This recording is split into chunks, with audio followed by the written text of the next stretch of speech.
제가 얼마 전에 라스베가스에서 개최되었던 CES, 각 모든 기업들이 지금 최첨단에 발전되는 그런 모든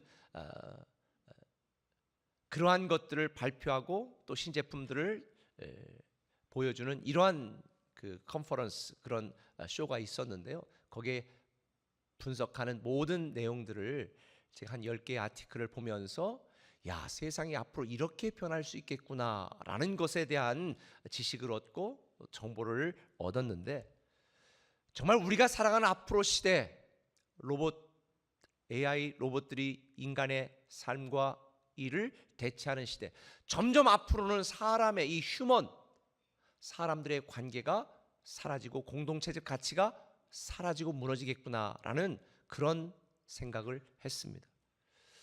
이런 시대에 어떻게 하면 우리가 이 공동체를 회복될 수 있을까? 생명의 공동체, 살아있는 공동체, 영적 공동체로 유지될 수 있을까? 이것이 제가 요즘 고민하고 있는 문제입니다. 그래서 올해는 우리 꿈의 교회는 목장에 주력하고 정말 작은 공동체에 소속되고 크게 함께 예배하는 이 공동체적 가치와 이 목표의 회복을 통해서 우리가 다시 살아나고 살리는 이 인생을 경험하도록 기도하고 준비하고 있습니다. 그렇다면 어떻게 하면 성도들이 살아나는 축복을 누리고 지난주 말씀드린 것처럼 이 땅에 희망 없이 죽어가는 많은 사람들을 살리는 교회의 특권을 누릴 수 있을까? 방법은 간단합니다. 우리가 살아나려면 살리는 믿음을 소유해야 되는 거지요. 오늘 본문에 보면 빌립보 교회도 이런 고민이 있었습니다. 아주 좋은 교회였습니다, 빌립보 교회. 그러나 이 빌립보 교회에 문제도 있었습니다. 사실 빌립보서는 바울이 자기를 처음부터 끝까지 지원하고 후원하고 기도해주고 복음의 동역자로 사랑의 동반자로 일했던 이 빌립보 교회, 그들이 보내준 헌금에 감사한 편지를 보낸 것이 빌립보서입니다.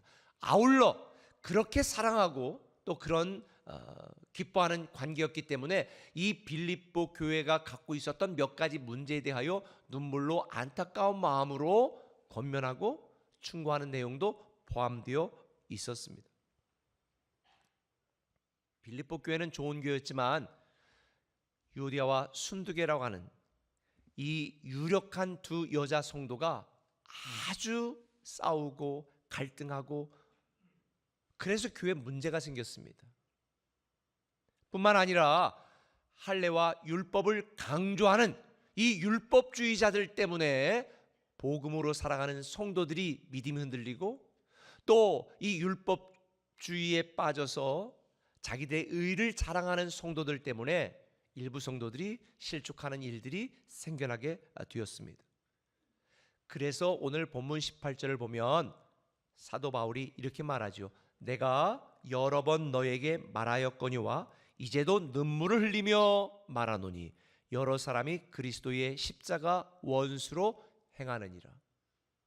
여러 번 눈물을 흘리며 말했지만 듣지 않고 여전히 십자가의 원수로 행하고 있다라고 이야기하는 거예요. 지난주 말씀드린 것처럼 빌립보 교회는 복음의 동역자로 사랑의 동반자로 바울에게 너무 좋은 교회였습니다. 그러나 모든 성도들이 살리는 믿음을 가진 게 아니었습니다. 잘못된 주장과 생각으로 교회 공동체를 무너뜨리고 다른 성도들의 믿음을 죽이는 그런 암적 존재들도 있었습니다. 그렇다면 바울이 표현한 대로 십자가의 원수로 행했던 이들은 누구인가? 괴물처럼 생긴 사람들이 아니었습니다. 이들도 겉으로는 다른 성도들과 똑같았습니다. 아니, 오히려 더 다른 성도들보다 신실하게 느껴졌습니다. 왜냐하면 그들의 행위가 율법을 지키며 굉장히 성실한 것처럼 보여졌기 때문입니다. 그러나 그들은 복음의 삶과는 전혀 거리가 멀었습니다. 이들은 입술로는 복음을 말했지만 율법과 할례를 강조하면서 자기 의를 드러내기에 바빴습니다. 결과적으로 복음을 죽이고 교회를 무너뜨리는 행동이었습니다. 바울은 이 사람들을 향해서 십자가의 원수다라고 말하는 것입니다. 우리가 듣고 보고 경험하고 받은 복음은 살리는 것입니다. 살아나게 하는 능력입니다. 죄인된 자들, 아무런 공로 없는 우리에게 은혜로 다시 살아나게 만드는 능력이고 은혜입니다. 이게 복음이에요. 따라서 우리가 이 복음을 갖고 있다면 우리 또한 살리는 믿음을 가져야 됩니다. 살리는 믿음을 가져야 나도 살고 다른 사람도 살아나게 만들 수 있는 거예요.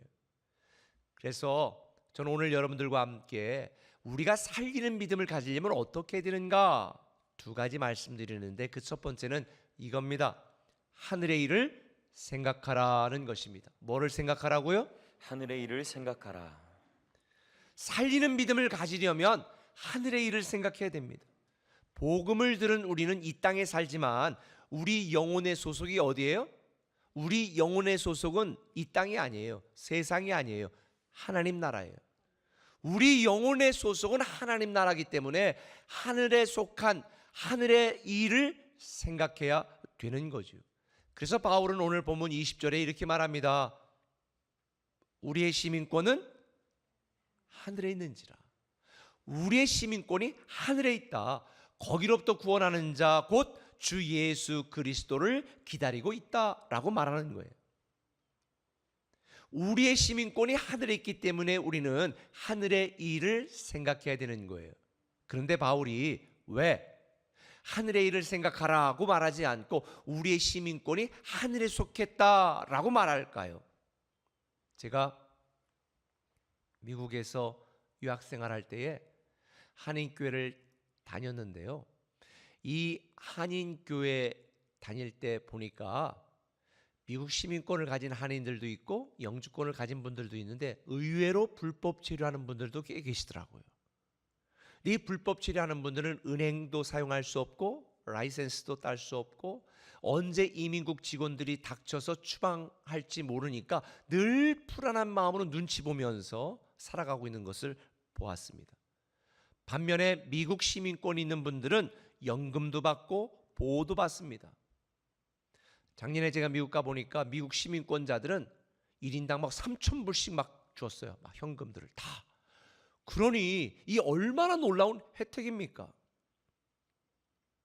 그런데 당시 로마 시민권자는 지금의 미국 시민권보다 더 엄청난 특권과 특혜가 있었습니다. 당시 로마 시민권자는 참정권, 투표권뿐만 아니라 로마 황제가 주관하는 최고 법정에 항소할 수 있었습니다. 범죄를 했다 할지라도 채찍질 같은 이런 고문을 동반하는 형벌은 로마 시민들은 받지 않았습니다. 그리고 예수님이 달려 죽었던 십자가 처형 같은 이런 무지막지한 사형 선고도 피할 수 있었습니다. 죄를 지어도 함부로 처벌받지 않은 면책권에 가까운 특혜가 로마 시민들에게 있었거든요. 사도행전 23장에 보면 바울에 대한 이야기가 나오는데 바로 이것이 아주 적합한 예입니다. 바울은 뭘 가지고 있었어요? 로마 시민권을 가지고 있었어요. 유대인이지만 로마 시민권을 갖고 있었습니다. 그런데 바울을 죽이려고 유대인들 40명이 암살 모의를 하잖아요. 근데 이 소식을 들은 천부장이 바울을 어떻게 합니까? 보호하기 위해서 가이사라를 호송하는데, 총독이 호송하는데 엄청난 병력을 동원합니다. 자, 볼까요? 사도행전 23장 23절부터 시작. 백부장 둘을 불러 이르되 밤 제3시에 가이사랴까지 갈 보병 200명과 기병 70명과 창병 200명을 준비하라 하고 27절에 말해요. 그 이유를. 이 사람이 유대인들에게 잡혀 죽게 된 것을 내가 로마 사람인 줄 들어 알고 군대를 거느리고 가서 구원한 거예요. 그러니 이 로마 시민권은요, 당시 로마 식민지에 속했던 빌립보 사람들에게는 로망이에요. 로망. 야, 나도 로마 시민권 가졌으면 좋겠다. 이런 엄청난 특혜를 가진 로마 시민권에 빗대서 바울은 우리는 이런 로마 시민권 이런 정도 수준이 아니라 어디의 시민권? 하늘의 시민권을 가졌다. 하나님 나라의 시민권을 가진 자다. 그러니 우리는 이 땅에 있는 사람들을 부러워하지 말고 하늘의 일을 생각하라는 거예요. 하찮은 세상 일에 집착하지 말고 살아나는 축복을 누리려면, 살리는 믿음을 가지려면 하늘의 일을 생각하라는 거예요. 에베소서 1장 13절에 있는 말씀처럼 하늘의 일을 생각하고 하늘에 속한 신령한 복을 생각하며 살라. 이것이 빌립보 교인들에게 이야기하는 거예요. 그래서 21절에 보니까 하나님은 만물을 자기에게 복종하게 하실 수 있는 자의 역사로 우리의 낮은 몸, 육신을 가진 지금 비천해 보이고 별 볼 일 없는 우리의 몸을 자기 영광의 몸의 형체와 같이 변화시킬 것이다.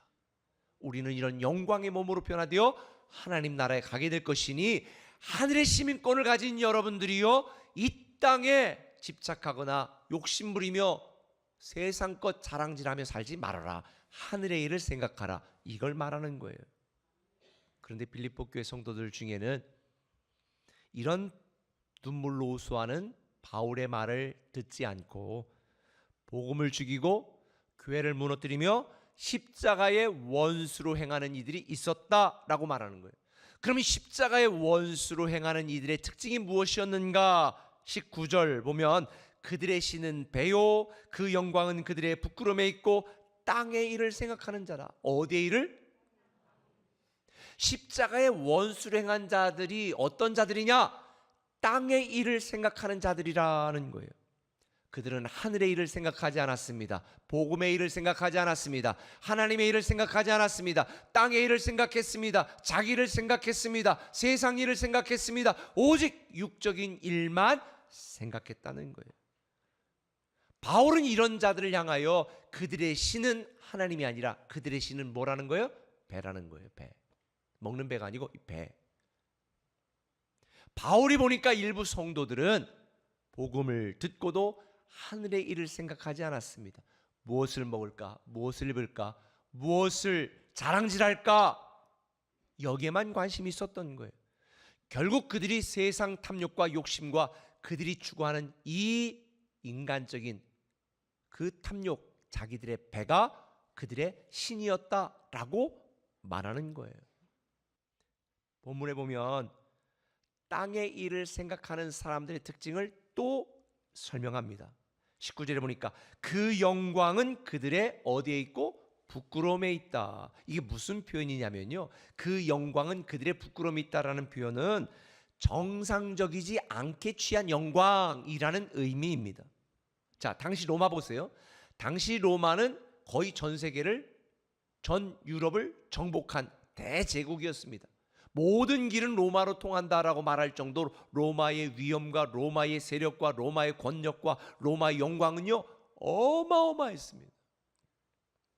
지금 유럽의 일부 국가들은 그때 그 유산 관광시키며 벌어먹고 있잖아요. 2000년이 지났는데도. 그런데요, 이렇게 누리고 있는 로마 제국의 영광은 어떻게 얻은 걸까요? 다른 나라들을 침략해서 뺏어서 식민지화시키고 통치하고 억압하고, 그래서 얻은 영광이잖아요. 그래서 부끄러운 영광인 거예요. 예를 들자면 이런 거죠. 지금 여러분이 추구하는 영광이 뭐예요? 여러분의 자녀가 잘 되길 바라잖아요. 그런데 많은 사람들이 다른 애들보다 좋은 등급을 받아야 되니까 다른 애들을 누르고 얻는 영광. 여러분 사업은 어때요? 직장의 승진은 어때요? 다른 사람을 죽이고 다른 사람을 모략하고 다른 사람을 시기 질투하고 다른 사람을 끌어내려야 내가 올라가는 이런 영광은 다 부끄러운 영광이라는 거죠. 근데 세상은 어쩔 수가 없어요. 세상은 진화론적 가치 위에 살아가고 있기 때문에. 그러니 이 땅에서 얻은 모든, 내가 추구하는 모든 영광은 사실은 부끄러운 영광이라는 거예요. 세상에서 누리는 영광은 부끄러운 영광이라는 거예요. 우리가 살리는 믿음을 가져야 될 이유가 바로 여기 있습니다.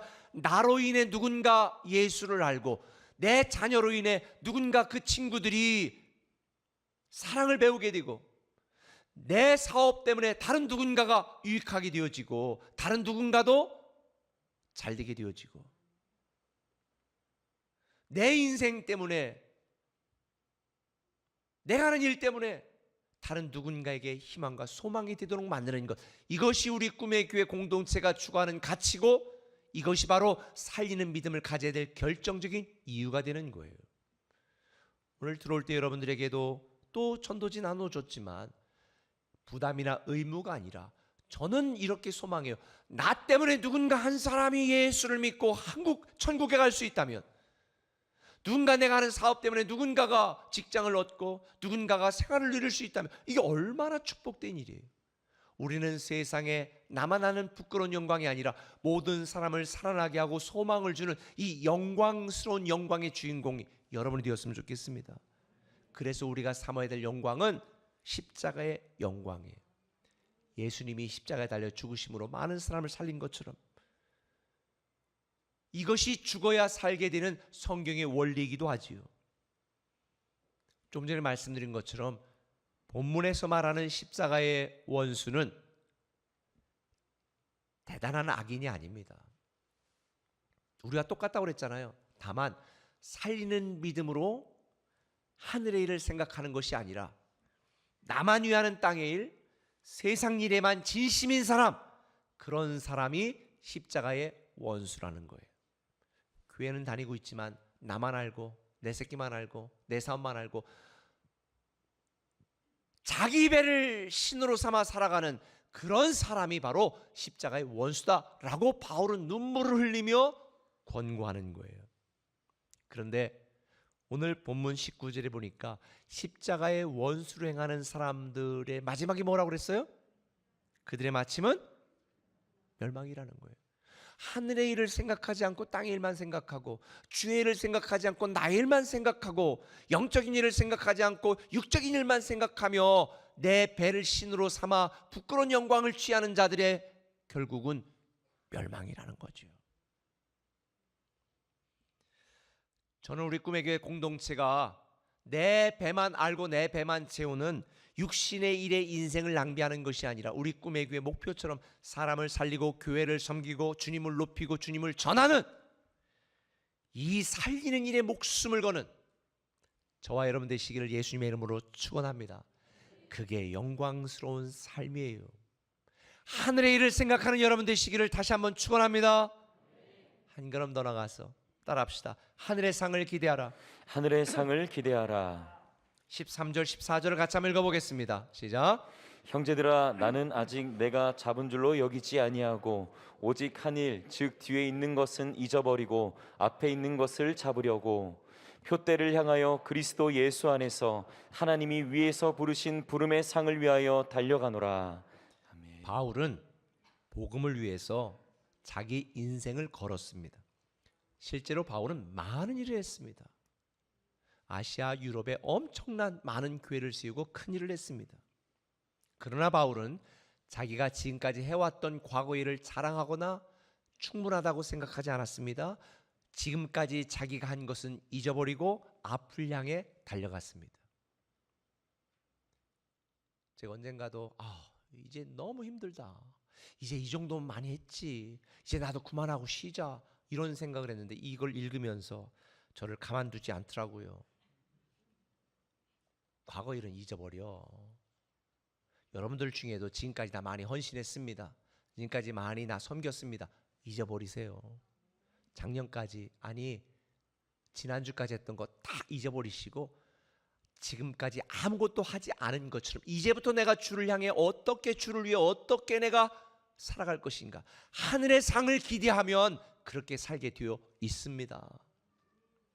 어떤 분들은 복음의 동역자가 되고 사랑의 동반자로 사는 것이 내가 손해보고 때로는 자존심 상하고 또 믿지는 장사라고 생각하는 분들이 있어요. 근데 그건 여러분이 오해한 거예요. 우리 그리스도인들의 이런 삶은 쪽박이 아니라 대박입니다. 왜냐하면 바울이 말한 것처럼 현재 고난은 장차 우리에게 주실 하나님의 영광과는 좋게 비교할 수가 없기 때문에, 우리가 어리석게 취한 세상의 영광과 하나님이 우리에게 주실 영광과는 비교도 할 수 없어요.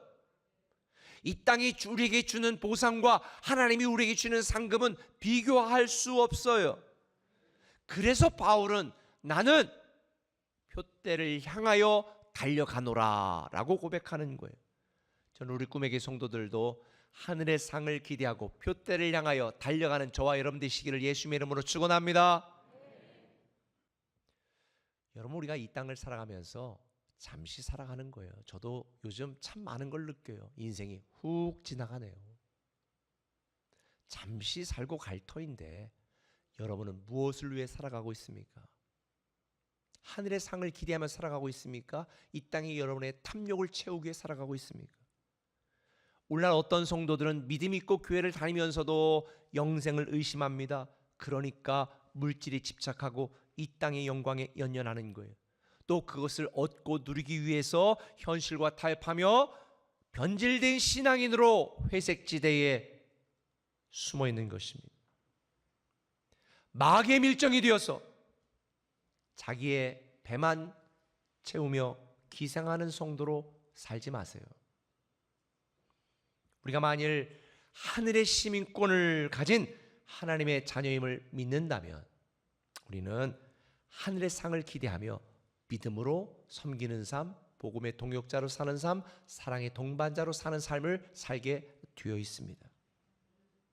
여러분들 중에 어떤 분들은 나중에 받을 하늘의 상 것보다 지금 누릴 현실의 보상을 더 기대하는 분이 있을지도 몰라요. 마귀도 예수님이 40일 동안 금식 기도하는 동안에 예수님에게 가서 뭐라고 말했습니까? 너 배고프지? 배고프잖아. 빨리 떡으로 만들어 먹어봐. 먹어봐. 너 할 수 있잖아. 그때 주님이 뭐라고 말했습니까? 사람이 떡으로만 살 것이 아니요 하나님의 말씀으로 살 것이다.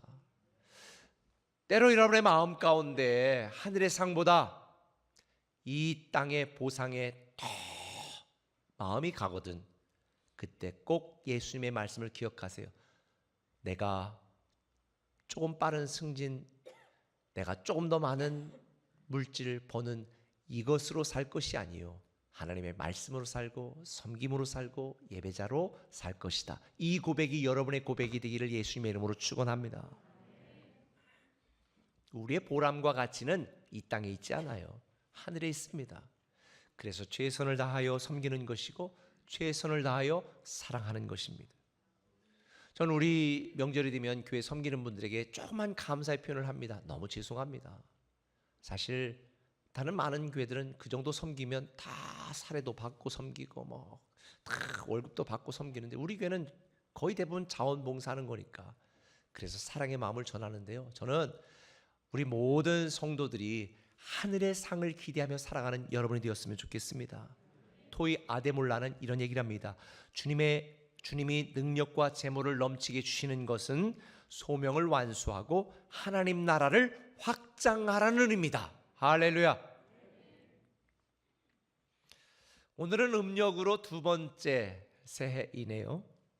저는 음력설 명절이 되면 작년부터 이런 생각이 들어 너무 감사합니다. 우리가 새 신년이 되면 이 뒤에 강대상에 여러분의 기도 제목이 있는 것처럼 기도하고 또 결단하고 시작하지만 불과 한 달도 안 되는 기간에 그 결심이 어디로 갔는지 흔적도 없이 사라지고 여전히 살던 대로 살아가는 분이 많잖아요. 그래서 하나님이 설 명절을 주신 것 같아요.